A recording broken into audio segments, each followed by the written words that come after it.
Hi, I'm Chad Lang, and today I'm going to be reading from the Nauvoo Expositor. And the reason why I'm going to be reading from this is going to become pretty self-evident as I get into it here. First, a history lesson. This history lesson is taken directly out of the teachings of the presidents of the church, Joseph Smith. And first off, I have to say that this book has very many good moral lessons in it. The church has been very good at tailoring their history in order to present that history and the moral lessons that you can learn from it in the best light. However, as I go through this particular point in history, we're going to learn that the church actually whitewashes its history. It sugarcoats it.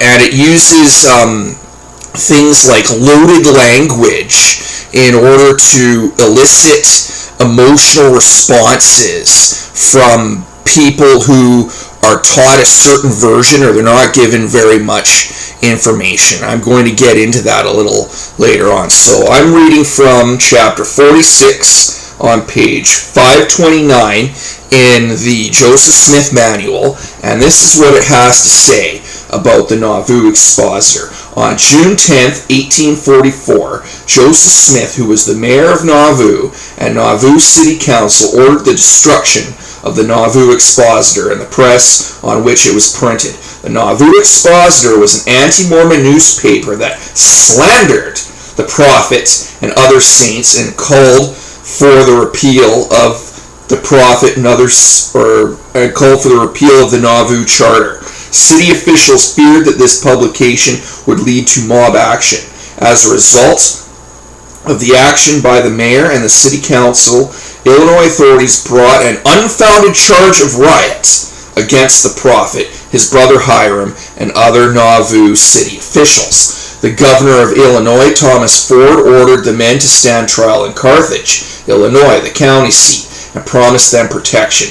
Joseph knew that if he went to Carthage, his life would be in great danger from the mobs who were threatening him.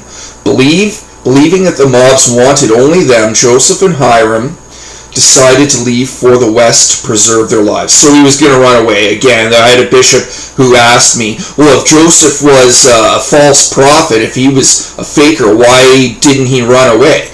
He went like a lamb to the slaughter. Well, actually, he was going to run away again. And he'd been doing nothing but running from New York all the way to Nauvoo. So that he has a history of that. On June 23rd, they crossed the Mississippi River, but later that day, brethren from Nauvoo found the prophet and told him that troops would invade the city if he did not surrender to the authorities in Carthage. This the prophet agreed to do, hoping to appease both government officials and the mobs. On June 24th, Joseph and Hiram bade farewell to their families and rode with other Nauvoo city officials towards Carthage, voluntarily surrendering themselves to county officials in Carthage the next day. After the brothers had been released on bail for their initial charges, they were falsely charged with treason against the state of Illinois, arrested and imprisoned in Carthage jail, waiting to await a hearing. Elders John Taylor, who later became third president of the church, and Willard Richards, the only members of the 12 who were not then serving missions, voluntarily joined them. So this is probably the only exposure that we get to this history at all is right from this book, and lessons from the church. We don't know a whole lot about it, but already we're using words like, and I've highlighted them, slandered, unfounded charge of riot, and falsely charged with treason. So now, no one in the church has ever read this. Most people haven't. So now we're going to see what it says. So this is the Nauvoo Expositor, the only issue ever printed, And the first thing at the top, the truth, the whole truth, and nothing but the truth. And already I can hear active Latter-day Saints scoffing. So on the first page, basically the first story is just some kind of a poem or story. So from here to here, all of this, and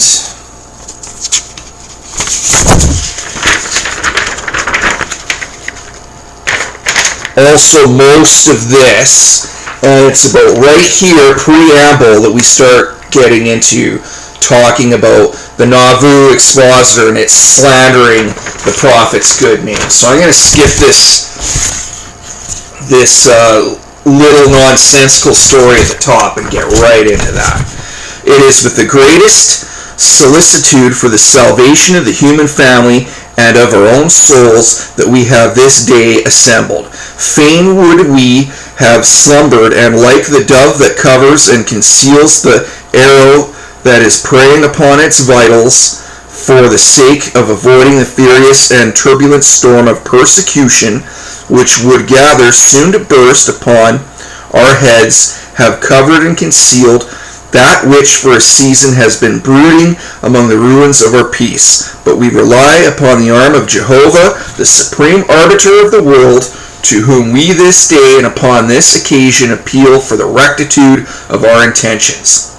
That if God, who gave bounds to the mighty deep and bade the oceans cease, if that God, who organized the physical world and gave infinity's space, be our front guard and our rear ward, it is futile and vain for man to raise his puny arm against us. God will inspire his ministers with courage and with understanding to consummate his purposes, and if it is necessary, he can snatch them from the fiery furnace or the lion's den, as he did anciently the three Hebrews from the former and Daniel from the latter. As for our acquaintance with the Church of Jesus Christ of Latter-day Saints, we know no man or set of men can be more thoroughly acquainted with its rise, its organization, and its history than we have every reason to believe we are. We verily believe, and many of us know of a surety, that the religion of the Latter-day Saints, as originally taught by Joseph Smith, which is contained in the Old and New Testaments, Book of Covenants, and Book of Mormon, is verily true, and that the pure principles set forth in those books are the immutable and eternal principles of heaven, and speaks a language which, when spoken in truth and virtue, sinks deep into the heart of every honest man. Its precepts are invigorating, and in every sense of the word tend to dignify and ennoble man's conceptions of God and his attributes. It speaks a language which is heard amidst the roar of artillery, as well in the silence of midnight. It speaks a language understood by, some of these words are blotted out or blurry, something incarcerated, maybe, spirit, as well as he who's unfettered and free. Yet to those who will not see, it is dark, mysterious, and secret as the grave. We believe that all men professing to be ministers of God should keep steadily in view the honorous glory of God, the salvation of souls, and the amelioration of man's condition. And among their cardinal virtues ought to be found those of faith, hope, virtue, and charity. But with Joseph Smith and many other official charters in the church, they are words without any meaning attached, something as ornaments, exotics, nurtured on display, virtues which throwing. Again, some of these words are blurry. The existence of God, the peace, the happiness, the welfare, and good order of society require that they should be preserved, pure, immaculate, and uncorroded. We most solemnly and sincerely declare, God this day being witness of the truth and sincerity of our designs and statements, that happy will be with those who examine and scan Joseph Smith's pretensions to righteousness and take counsel of human affairs and of the experience of times gone by. Do not yield up tranquility, a superiority to that man which the reasonableness of past events and the laws of our country declare to be pernicious and diabolical.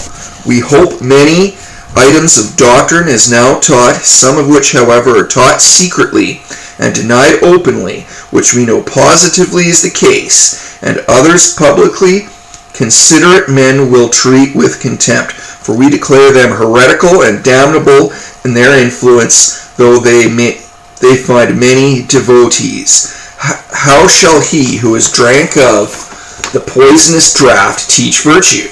In the stead thereof, when the criminal ought to plead guilty to the court is obliged to plead guilty to the criminal. We appeal to humanity and ask, what shall we do? Shall we lie supinely and suffer ourselves to be metamorphosed into beasts of the siren tongue? We answer that our country and our God require that we should rectify the tree. We have called upon him to repent, and as soon as he shows fruits meet for repentance, we stood ready to seize him by the hands of fellowship and throw around him the mantle of protection, for it is the salvation of souls we desire, not our own aggrandizement. We are earnestly seeking to explode the vicious principles of Joseph Smith and those who practice the same abominations and whoredoms, which we verily know are not accordant and consonant with the principles of Jesus Christ and the apostles, and for that purpose and with that end in view, with an eye single to the glory of God, we have dared to gird on the armor, and with God at our head, we most solemnly and sincerely declare that the sword of truth shall not depart from the thigh, nor the buckler from the arm, until we can enjoy those glorious privileges which nature's God and our country's laws have guaranteed to us: freedom of speech, the liberty of the press, and the right to worship God as seemeth us good. We are aware, however, that we are hazarding every earthly blessing, particularly property and probably life itself, in striking this blow at tyranny and oppression. Yet, notwithstanding, we most solemnly declare that no man or set of men combined shall with impunity violate obligations as sacred as many which have been violated, unless reason, justice, and virtue have become ashamed and sought the haunts of the grave, though our lives be for the forfeiture. Many of us have sought a reformation in the church without a public exposition of the enormities of crimes practiced by its leaders, thinking that if they would hearken to counsel and show fruit meet for repentance, it would be as acceptable with God as though they were exposed to public gaze. For the private path, the secret acts of men, if noble, far the noblest of their lives. But our petitions were treated within contempt, and in many cases the petitioner spurned from their presence, and particularly by Joseph, who would state that if he had sinned and was guilty of the charges we would charge him with, he would not make acknowledgement, but would rather be damned for it. It would detract from his dignity, and would consequently ruin and prove the overthrow of the church. We would ask him, on the other hand, if the overthrow of the church wasn't inevitable, to which he often referred that we would all go to hell together and convert it into heaven, casting the devil out, and says he, hell is by no means the place this world of fools suppose it to be, but on the contrary it is quite an agreeable plane, to which we would now reply, he can enjoy it if he is determined not to desist from his evil ways, but as for us and ours, we will serve the Lord our God. It is absurd for men to assert that all is well while wicked and corrupt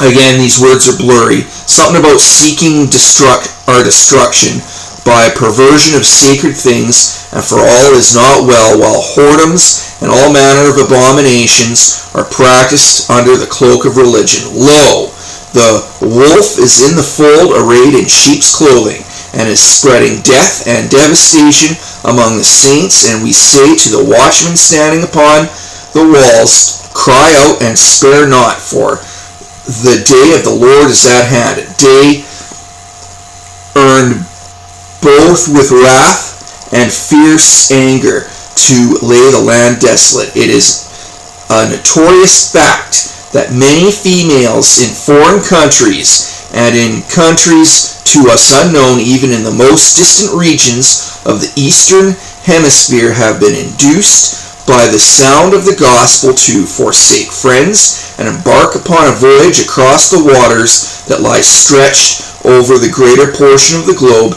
as they suppose to glorify God, that they might thereby stand acquitted in the great day of God Almighty. But what is taught them on their arrival at this place? They are visited by some of the strikers, for we know not what else to call them, and they are requested to hold on and be faithful, for there are great blessings awaiting the righteous, and that God has great mysteries in store for those who love the Lord and cling to the brother Joseph. They are also notified that the brother Joseph will see them soon and reveal the mysteries of heaven to their full understanding, which seldom fails to inspire them with new confidence in the prophet, as well as a great anxiety to know what God has laid up in store for them in return for this great sacrifice of father and mother, of gold and silver, which they gladly left far behind, that they might be gathered into the fold and numbered among the chosen of God. They are visited again, and what is the result? They are requested to meet brother Joseph or some of the 12 at some insulated point, or at some particularly described place on the bank of the Mississippi, or at some room which wears upon its front positively no admittance. The harmless, inoffensive, and unsuspecting creatures are so devoted to the prophet that the cause of Jesus Christ, that they do not dream of the deep-laid and fatal scheme which prostrates happiness and renders death itself desirable. But they meet him expecting to receive through him a blessing, and learn the will of the Lord concerning them, and what awaits the faithful follower of Joseph, the apostle and prophet of God, when in the stead thereof they were told, after having been sworn in one of the most solemn manners, never to divulge what is revealed to them, with a penalty of death attached, that God Almighty has revealed it to him, that she should be his, Joseph's, spiritual wife. For it was right anciently, and God will tolerate it again, but we must keep those pleasures and blessings from the world, for until there is a change in the government, we will endanger ourselves by practicing it. But we can enjoy the blessings of Jacob, David, and others, as well as to be deprived of them if we do not expose ourselves to the law of the land. She is thunderstruck, faints, recovers, and refuses. The prophet damns her if she rejects. She thinks of the great sacrifice and the many thousands miles she has traveled over sea and land, that she might save her soul from pending ruin, and implies, God's will be done and not mine. The prophet and his devotees in this way are gratified. The next step to avoid public exposition from the common course of things, they are sent away for a time until all is well, after which they return as from a long visit. Those whom no power or influence could seduce, except that which is wielded by some individual feigning to be a god, must realize the remarks of an able writer when he says, if woman's feelings are turned to ministers of sorrow, where shall she look for consolation? Her lot is to be wooed and won. Her heart is like some fortress that has been captured, sacked, abandoned and left desolate. With her the desire of the heart has failed. The green charm of existence is at an end. She reflects all the cheerful exercises or rejects all the cheerful exercises of life which gladden the spirits, quicken the pulse, and send the tide of life and healthful currents through the veins. Her rest is broken. The sweet refreshment of sleep is poisoned by melancholy dreams. Dry sorrow drinks her blood until her enfeebled frame sinks under the slightest external injury. Look for her after a little while, and you will find friendship weeping over her untimely grave, and wondering that one who but so recently glowed with all the radiance of health and beauty should so speedily be brought down to darkness and despair.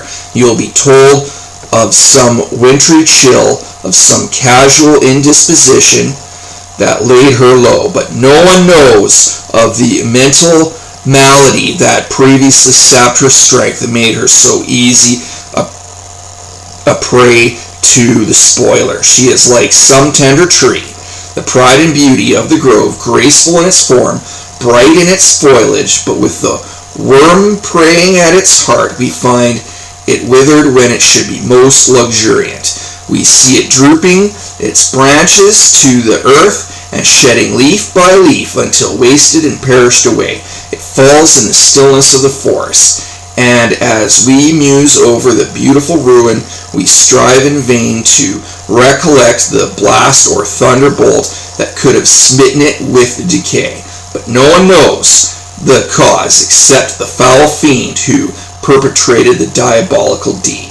Our hearts have mourned and bled at the wretched and miserable condition of females in this place. Many orphans have been the victims of misery and wretchedness through the influence that has been exerted over them under the cloak of religion, and afterwards in consequence of that jealous disposition which predominates over the minds of some, have been turned upon a wide world, fatherless and motherless, destitute of friends and fortune, robbed of that which nothing but death can restore. Men solace themselves by saying, the facts slumber in the dark caverns of midnight, but lo, it is sudden day, and the dark deeds of foul fiends shall be exposed from the housetops. A departed spirit, once resident of St. Louis, shall yet cry aloud for vengeance. It is difficult, perhaps impossible, to describe the wretchedness of females in this place without wounding the feelings of the benevolent or shocking the delicacy of the refined, but the truth shall come to the world. The remedy can never be applied unless the disease is known. The sympathy, ever anxious to relieve, cannot be felt before the misery is seen.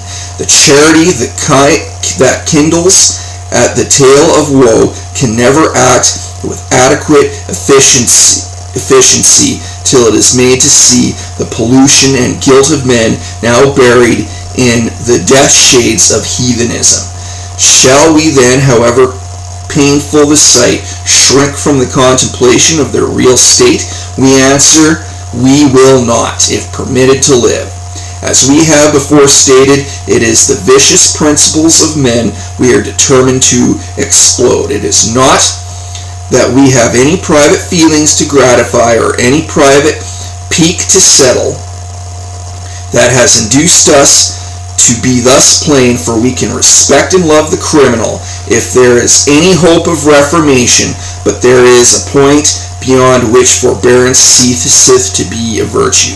The next important item which presents itself for our consideration is the attempt at political power and influence, which we verily believe to be preposterous and absurd. We believe it is inconsistent and not in accordance with the Christian religion. We do not believe that God ever raised up a prophet to Christianize the world by political schemes and intrigue.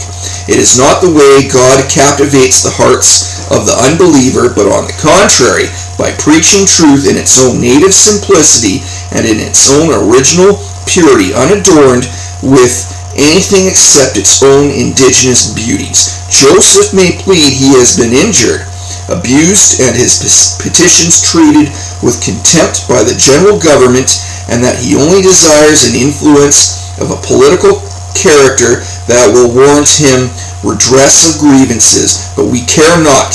The faithful followers of Jesus must bear in this age as well as Christ and the apostles did anciently. Although a frowning world may have crushed him to the dust, although unpitying friends may have passed him by, although hope, the great comforter in affliction, may have burst forth and fled from his troubled bosom, yet in Jesus there is a bosom for every wound, and a cordial to assuage an agonized mind. Among the many items of false doctrine that are taught in the church is the doctrine of many gods, one of the most direful in effects that has characterized the world for many centuries. We know not what to call it other than blasphemy, for it is the most unquestionably speaking of God in an impious and irreverent manner. It is contended that there are innumerable gods, and much above the God that presides over this universe, as he is above us. And if he varies from the law unto which he is subjected, he with all his creatures will be cast down as Lucifer, thus holding forth a doctrine which is effectually calculated to sap the very foundation of our faith. And now, O Lord, shall we set still and be silent while thy name is thus blasphemed, and thine honor, power, and glory brought into disrepute? See Isaiah chapter 43 verse 10, 44 6-8, 45 5, 6, 21, 22, and Book of Covenants page 26 and 39. I'm assuming that all these scriptures are biblical scriptures saying that there's one God and there's none other before me, nor behind me, nor beside me, and that's in the Bible. Now, I don't care about Joseph Smith's King Follett discourse or LDS beliefs about the duality of gods contradicting the Bible. I don't care about the theology. Obviously, in the Christian world, this was a very radical idea, and a lot of people were very unhappy with the King Follett discourse and Joseph Smith's beliefs on multiple gods and human beings being able to obtain godhood from all kinds of traditional Christian people. It's just an idea that they totally reject. And again, I really don't care what theology you accept or what theology you don't. So basically, most of this is talking about the secrecy of plural marriage, and it was a secret. Members of the church have been taught many excuses, some of which were addressed in here already, about we don't have all the facts. Actually, we do have a lot of the facts. We have people's journals. We have the journals of how these women felt when they were asked to participate in plural marriage in secret. No one was supposed to know. Joseph Smith had many people sign affidavits saying that he wasn't practicing it when he was. And there is a guy, Thinker of Thoughts, on YouTube who offers the $50 challenge to find anything in this newspaper that is somehow false, according to this book.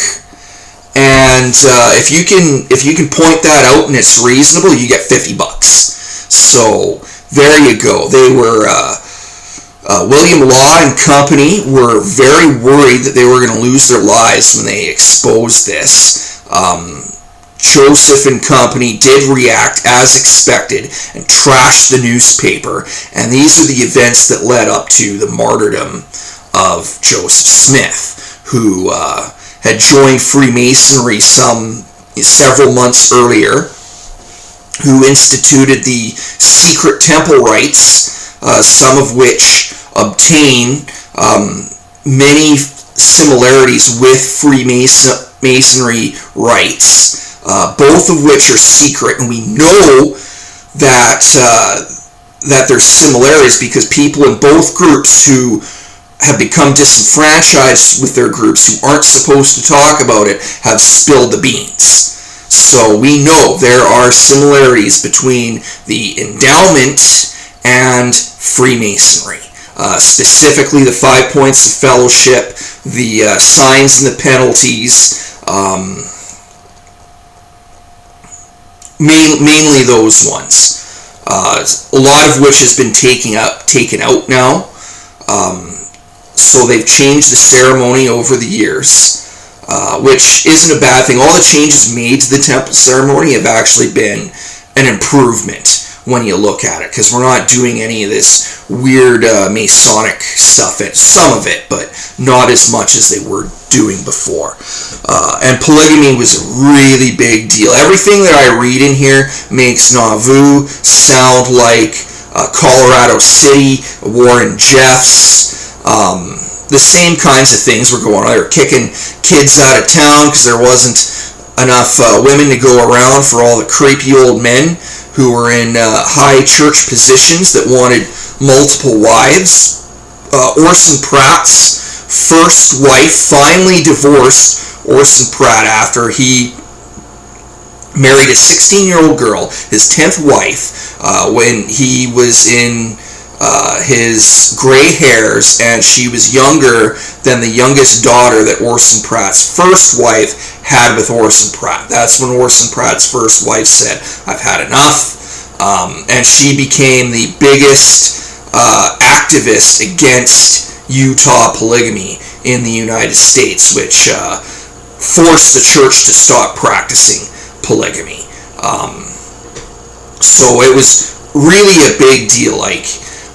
Yeah, you come over here from across the world and you're told that you have to submit to this. Joseph absolutely used his position as the prophet to coerce women into marrying him. You can read all about it in Tom Compton's In Sacred Loneliness. Tom Compton's a member of the church. He has a temple recommend. And priesthood authority was absolutely used to coerce women into marrying the prophet and the apostles who were practicing it. And whoever had the highest priesthood authority had basically the trump card. So a woman could divorce, or she didn't even have to divorce her husband. She could leave her husband and marry some guy with higher priesthood authority in the temple, and she gets a higher status in the celestial kingdom. And Joseph Smith has the highest priesthood of all because he's the prophet. He absolutely said, you will get a better place in heaven, or you will be damned if you reject this covenant. You know, he promised salvation to the families of the girls, and absolutely used spiritual coercion to get women. He married every teenage girl who ever lived in his house. You know, he's supposed to be their godfather, or they're taking care of them or whatever, and he always gets them when they're alone. You know, when Emma and when their family isn't around. And do you want some more light and knowledge in your life? Let me teach you the new and everlasting covenant, little girl. You know, and he's in his mid-30s to early 40s doing this. You know, sneaking around in Nauvoo, excommunicating everyone in the church who ever implicated him in it, excommunicating apostles in the church who didn't want to give their wives up to him.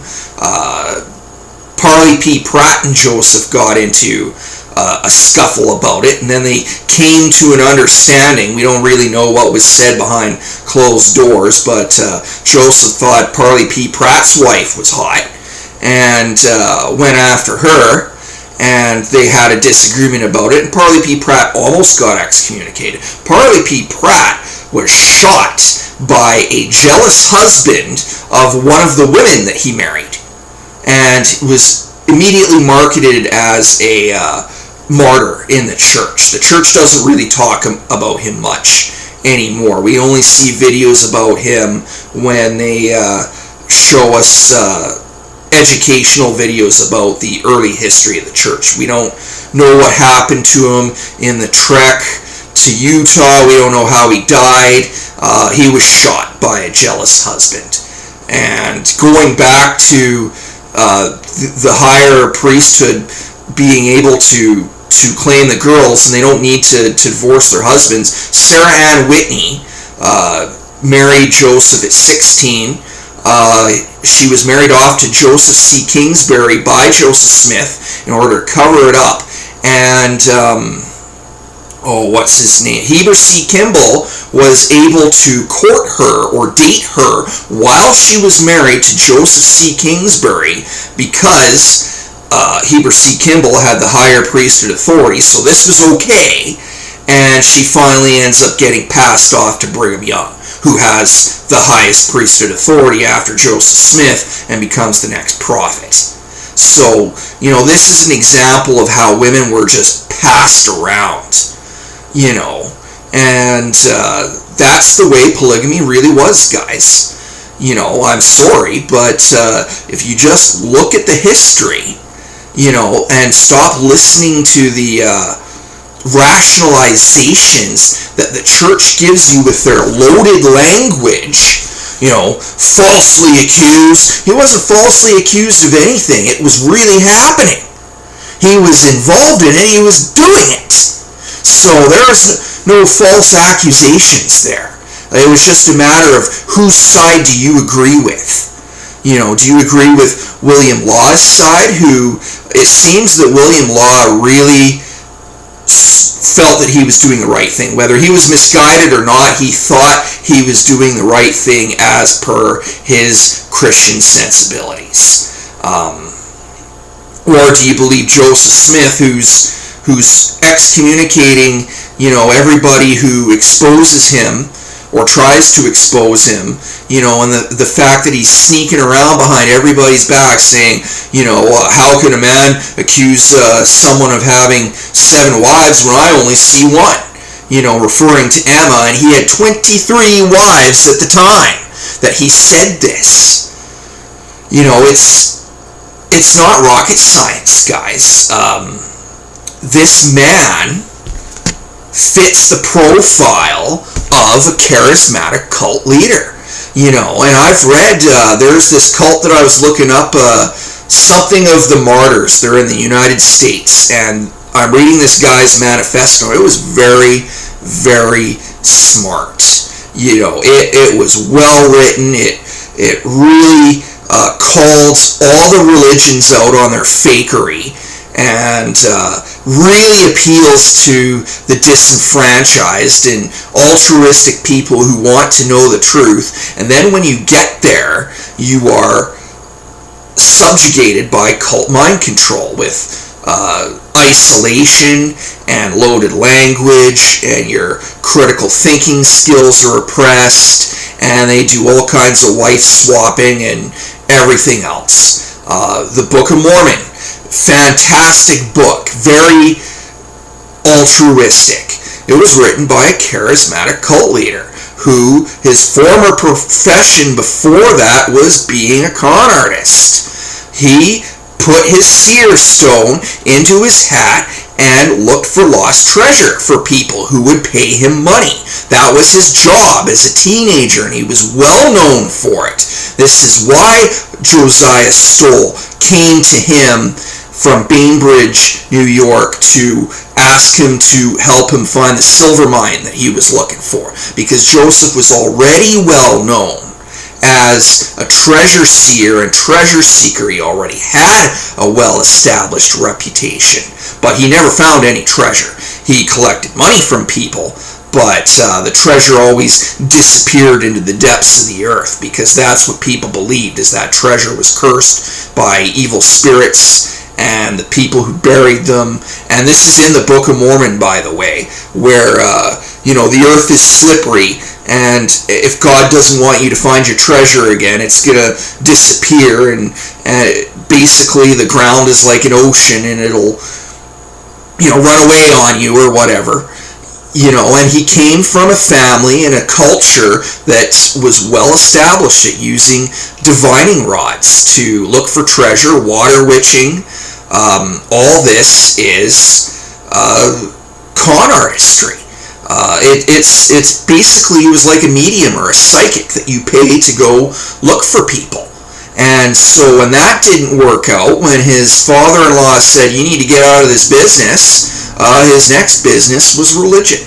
And he wrote a very compelling book, which has the cliff notes of the Bible, and is very altruistic, calls you out on your moral character, and tells you to repent, challenges, do you really want to know God?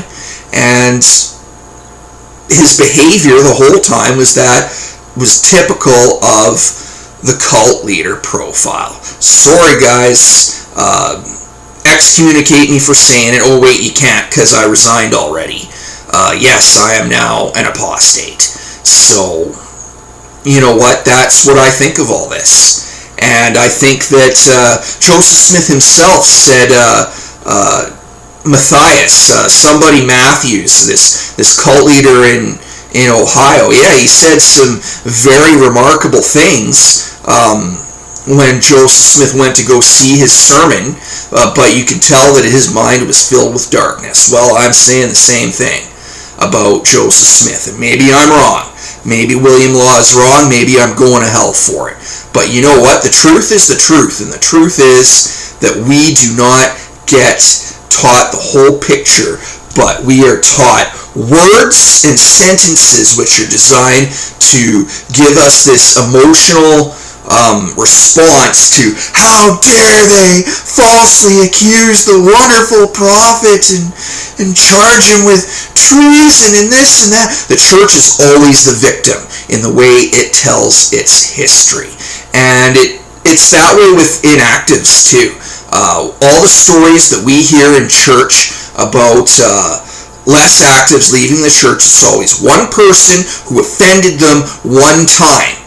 And so that gives us the impression that people who leave the church are really unforgiving, and they're just unable to get past, some small stupid little thing that someone said.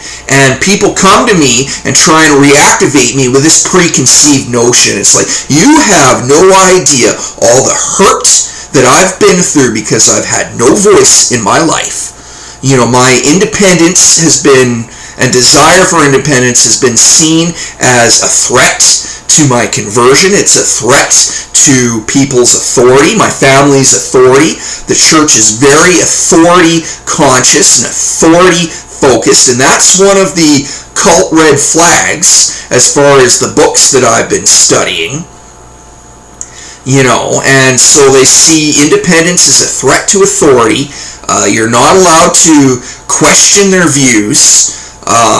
You're not allowed to have any kind of doubt or misgivings. You're told that you're a bad person all your life if you have any kind of doubt or misgivings. And so you can never talk anything out. It's like I'm 11 years old and, I'm noticing that these children's songs are designed to get me to emotionally feel a certain way about my loyalty towards God and the church coming into my life and taking over, and me giving up my will so that they can mold me the way they want to. And it's like, do I get to have a say in my life, or is that evil, wicked pride against God? And I can't talk it out with anybody without them going, oh, you're so vulnerable to the devil. You have that kind of personality that's especially vulnerable to Satan. I'm so sad that you were born this way. Oh, really? You know what? I never wanted to hurt anybody. I never wanted to be a bad person. I always tried to live the commandments my whole life, up until I became an adult. And, I was just so accused by my family, who was always trying to find fault with me. And, basically I came to the conclusion that my real behavior and my real intentions of heart actually never mattered. because they had preconceived notions about this and that I was trying to be a bad kid and a bad person, and nothing that I said or did ever mattered, no matter how hard I tried to be good, until I said, you know what, to heck with all of this, I'm done. And then I allowed myself for 10 to 15-ish years later to be reactivated in and out of the church through guilt, through the shame I felt for leaving, because I really did believe, and there are things that I still believe in. And so I allow myself to be guilt tripped into, and then I come into this society that has never changed. It's always thinks that it's right and everyone else is wrong, and everyone else should conform to what it thinks. And I have a friend who got baptized into the church, I'm going to be talking about this a little bit later, who brings in a New Living translation of the New Testament into the church, and he's being told that is a false translation because Joseph Smith said this and that, and the King James Version is the only correct one, and blah, blah, blah, blah, blah. This is the kind of thinking that exists, and you can't challenge it. You have to agree with it. You have to agree with what they tell you for the reasons they give you, or you are a bad person. And it's a church that has a history of patriarchalism founded in religious authority, that practiced polygamy and used its authority to coerce women to submit to men's authority. And that's the only way you're going to get polygamy to work, guys. That's the only way you're going to get women to agree with it. In order to make this practice acceptable, it had to be through priesthood male authority, religious authority that you can't question or argue with. And the way the church is founded in this concept, and it reaches down into the home with family authority, and the father being the unquestionable authority figure because of his gender and position. He is not to be disagreed with or argued with or challenged. You are humble, you are meek, you submit, you do what you're told. The FLDS, the Fundamentalist Mormons, have a saying called keep sweet, which mainstream Mormons don't say that, but we pretty much have the same idea, is that you keep your mouth shut and you love the gospel, no matter what. And that's complete crap when you live in a culture of silence, and you live in a culture where you have no voice, and you're not allowed to speak your mind, and you're not allowed to question things, and you're not allowed to exercise any kind of critical thinking, or you're bad. And to me, that is a cult. So, I'm not going to read the rest of the Nauvoo Expositor. You pretty much get the gist of it. I'm Chad Lang, and enjoy your religion.